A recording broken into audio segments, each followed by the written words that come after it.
तीर्थक्षेत्र गोंदवले बुद्रुक गावच्या सरपंचाच्या घरासमोरच जलजीवनचा घोटाळा. जलजीवनची पाईपलाईन अवघ्या 1 फुटावर. माजी सभापतींच्या मुलाची डिजिटल मीडियाला माहिती. पाहूया सविस्तर बातमी. तीर्थक्षेत्र गोंदवले बुद्रुक गावचे सरपंच जयप्रकाश कट्टे यांच्या घरासमोरच जलजीवन मिशन योजनेच्या कामाचा घोटाळा उघड झालाय.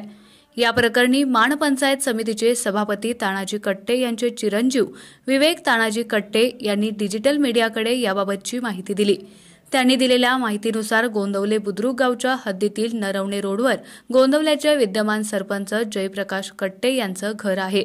त्यांच्या घरासमोरून संभाजीनगर अर्थात चांभारकी वस्तीपर्यंत जलजीवन जलमिशन योजनेअंतर्गत पाईपलाईनचं काम सुरू आहे. संबंधित ठेकेदारानं पाईपलाईनसाठी रस्ता उकरण्यासाठी कोणतीही परवानगी न घेता बेकायदेशीररित्या रस्ता उत्खनन केला आहे. या कामातील पाणी पुरवठा करणारी पाईपलाईनची खोली ही 5 फूट असतानाही केवळ 1 फूट खोदून यातून कोट्यवधी रुपयांचा भ्रष्टाचार झाल्याची गोंदवले ग्रामस्थांमध्ये चर्चा आहे. हा सर्व प्रकार सरपंचाच्या घरासमोरच सुरू असल्यानं सरपंचाच्याच कामावर जनमानसातून प्रश्नचिन्ह उपस्थित होते. शासकीय नियम धाब्यावर बसवून अटी आणि शर्तींचं उल्लंघन करून नियमबाह्य काम हे ठेकेदार उमेश जोशी आणि सहाय्यक ठेकेदार सूरज जाधव यांच्या माध्यमातून सुरू असलेल्या नियमबाह्य कामाच्या जलजीवन मिशन योजनेची पाईपलाईन एका रात्रीत रस्त्यात गाडून टाकण्याची गरज सहाय्यक ठेकेदार सूरज जाधव यांना का पडली असावी? पाईपलाईन रस्त्यात दडपली तसा हा प्रकार दडपण्याची शक्कल जोशी यांनी तर जाधव यांच्या डोक्यात घातली नाही ना, असे अनेक सवाल उपस्थित होत आहेत. शेतकऱ्यांच्या पाईपलाईनमधून देखील संबंधित ठेकेदारानं जलजीवन योजनेची पाईपलाईन टाकली आहे व त्याचे मोजमाप काढून त्याची बिले देखील काढली आहेत.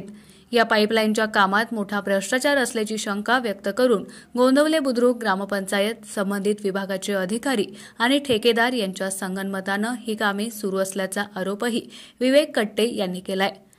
याचबरोबर गोंदवले बुद्रुक गावातील आणि वाड्या वस्तीवर देखील पाईपलाईन ही केवळ 1 ते 2 फुटावरच आहे. सध्या सुरू असलेल्या कामाच्या ठिकाणी रस्त्यात पाईपलाईन गाडल्यानं भविष्य काळात पाईपलाईन दुरुस्तीचे काम करावायचे झाल्यास रुंदीकरण होऊन नव्याने बनणारा रस्ता पुन्हा उकरला जाणार का? हा सर्व गोष्टींवर संबंधित अधिकाऱ्यांचं लक्ष नाही का? अधिकारी, ठेकेदार आणि ग्रामपंचायत यांचे काही आर्थिक लागेबंद आहेत का? अशा अनेक शंका कुशंका लोकांमधून व्यक्त होत आहेत. त्यामुळे ठेकेदार आणि लागेबंद असणाऱ्या अधिकाऱ्यांची चौकशी होणार का हे पाहणं उत्सुकतेचं ठरणार आहे. या प्रकरणी तीर्थक्षेत्र गोंदवले बुद्रुकमधील ग्रामस्थ चर्चा केल्यावर हा प्रकार वस्तुस्थितीदर्शक असल्याचं त्यांनी सांगितलं. त्यामुळे संबंधित अधिकारी, ठेकेदार आणि ग्रामपंचायतीच्या या कामातील गौडबंगाला विरोधात रस्त्यावर उतरून आंदोलन करणार असल्याचंही ग्रामस्थांनी म्हटलं आहे. हा त्यांचा पाईप आहे आणि हा पाईपाची जाडी पण तेवढी नाही. इस्टिमेट प्रमाणे सर्व पाईप हा हलक्या क्वालिटीचा आहे. इस्टिमेट प्रमाणे आहे तेवढी ही नाही, तेवढी भरत नाही. त्यांनी बघावं, चेक करावं अधिकाऱ्यांनी. भरते. मी विवेक तानाजी कट्टे, गोंदवले बुद्रुक, नरवणे रोडवरील येथील जलजीवन योजनेचे काम आहे. हे अत्यंत निकृष्ट दर्जाचं काम झालेलं आहे. तरी पाईपलाईन 1 फुटावरून निघली आहे. मग तिथं पण पाईपलाईन खोलणार, तिथं पण 1-2 फुटच फक्त पाईपलाईन आहे. आणि त्याला कॉन्ट्रॅक्टरला सांगितलं, संबंधित कॉन्ट्रॅक्टरला पाईपलाईन मुजवू नको, तरी त्याने मुजवलेली आहे पाईपलाईन. आणि मी सांगत होतो पाईपलाईन खोल काढ आणि मग काय असेल ते तुझं कर. रात्रीच यांनी मुजवून हे केलेलं आहे. याला सगळे अधिकारी यांच्या संगनमतानं काम केलेलं आहे यांनी. आणि आता रोडचं पण काम चालू आहे. रोडची पण रोड पण त्याच्यावर आलेला आहे पाईपलाईनवर. रोडचं काही यांनी PWDचं परमिशन न घेता काम केलेलं आहे रोडच्या साईडनं. आता भविष्यात रोड पाईपलाईनच्या वरून गेला. पाईपलाईनचं काय मेंटेनन्स करायचं झाला, लिकेज झाली तर काय करणार याचं? ठेकेदार सूरज जाधव म्हणून आहेत. त्यांना सांगितलं होतं पाईपलाईन मुजवू नका, खोल काढा. तरी इथं पाईपलाईन 2 फुटावर. काल मी व्हिडिओ काढून ठेवले त्याचे. लाटपट्टी काढताना पाईपलाईन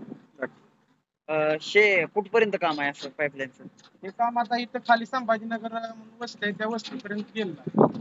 आणि तिथली काय परिस्थिती आहे? सेम असंच आहे का? सेम असंच आहे. सगळ्या गोंधळाचं काम आता इथं असं केलंय. आम्ही एवढं सांगतो, सर्वसामान्य लोकांना काही ऐकतात.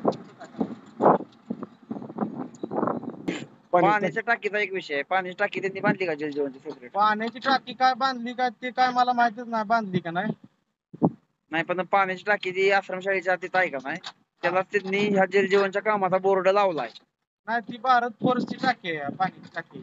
ते जलजीवनची नाही का टाकी? जलजीवनची टाकी नाही. मग संबंधित जे कॉन्ट्रॅक्टर आहे मग त्यांनी तिथं बोर्ड कसा काय लावला? असा लावला ते अधिकाऱ्यांच्या संगनमतानं काम चाललंय हे सगळं. त्या पाण्याच्या टाकीला पण बोर्ड लावला की हे हा. जलजीवनची टाकी आहे, हा. भारतपूरची तुम्ही म्हणताय, हा पण ती जलजीवनच्या कामाची टाकी आहे असं त्याच्यावर लावलं. त्यांनी सेपरेट काय टाकी बांधलेली नाही तिथं. सेपरेट टाकी बांधलेली नाही. आवाज न्यूजसाठी एकनाथ वाघमोडे, दहिवडी.